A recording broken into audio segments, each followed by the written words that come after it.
ഇതാണ് ഇന്ന് നമ്മുടെ ലൊക്കേഷൻ. ഈ ലൊക്കേഷൻ ഒന്ന് ക്രിയേറ്റീവാക്കി മാറ്റിയാലോ? നമ്മുടെ ക്ലിക്കിന് മറ്റുള്ളവരിൽ നിന്നും ഒരു സ്പെഷ്യാലിറ്റി അല്ലെങ്കിൽ ഒരു യൂണീക്നെസ് വേണം. ഷൂട്ട് ചെയ്യുന്ന ലൊക്കേഷനിൽ ചെറിയ പ്രോപ്സ് ഉപയോഗിച്ചോ അല്ലെങ്കിൽ ലൈറ്റിങ്ങിന് ഒരു ഡ്രമാറ്റിക് ഫീൽ ആഡ് ചെയ്തിട്ടോ നമ്മളെപ്പോഴും മറ്റുള്ളവരിൽ നിന്നും ഡിഫറൻ്റ് ആയിരിക്കണം.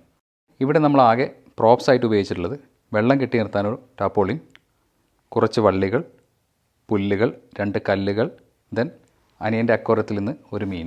ഈ ഷൂട്ടിൽ 3 ലൈറ്റാണ് ഉപയോഗിച്ചിട്ടുള്ളത്. കണ്ടിന്യൂസ് ലൈറ്റാണ്. അപ്പോച്ചറിൻ്റെ ഒരു 300Xും ഒരു 60Xും ഒരു 60Dയും. ബാക്ക്ഗ്രൗണ്ടിലേക്ക് ഒരു കൂൾ ഫീലും സബ്ജക്റ്റിലേക്ക് ഒരു വാം ഫീലും കൊടുത്തിട്ടുണ്ട്. Camera Nikon Z7.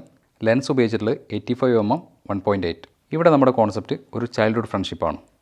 എൻ്റെ തന്നെ കുട്ടിക്കാലം എന്ന് പറയാം. ജേഷനായിരുന്നു എൻ്റെ ഫ്രണ്ട്. രണ്ടാൾക്കും കൂടെ ഒരു സൈക്കിള്. തറവാട് വീടിൻ്റെ അടുത്തുള്ള അരുവിയിൽ മീൻ പിടിക്കാൻ പോകുന്നത്. അങ്ങനെ മനസ്സിൽ മായാതെ കിടക്കുന്ന ഒരുപാട് ഓർമ്മകൾ. അതിൽ നിന്നും ഒരു ഓർമ്മ. ഫോട്ടോഗ്രാഫിയിൽ ഞാൻ പഠിച്ച പാഠങ്ങളും പഠിച്ചുകൊണ്ടിരിക്കുന്ന കാര്യങ്ങളും ഞാൻ ഫോളോ ചെയ്യുന്ന എൻ്റെ ഫോട്ടോഗ്രാഫി സ്റ്റൈലും മീഡിയ മാസ്റ്ററി എന്ന ഈ പേജിലൂടെ നിങ്ങളുമായി പങ്കുവെക്കാൻ ആഗ്രഹിക്കുന്നു. ഫോട്ടോഗ്രാഫി ഇഷ്ടപ്പെടുന്നവരാണ് നിങ്ങളെങ്കിൽ മീഡിയ മാസ്റ്ററിയുടെ പേജ് ഫോളോ ചെയ്യാൻ മറക്കണ്ട. സംശയങ്ങൾക്ക് നിങ്ങൾക്ക് എന്നെ വാട്സാപ്പിൽ കോൺടാക്റ്റ് ചെയ്യാം. Happy world photography day. Thank you. See you. Okay.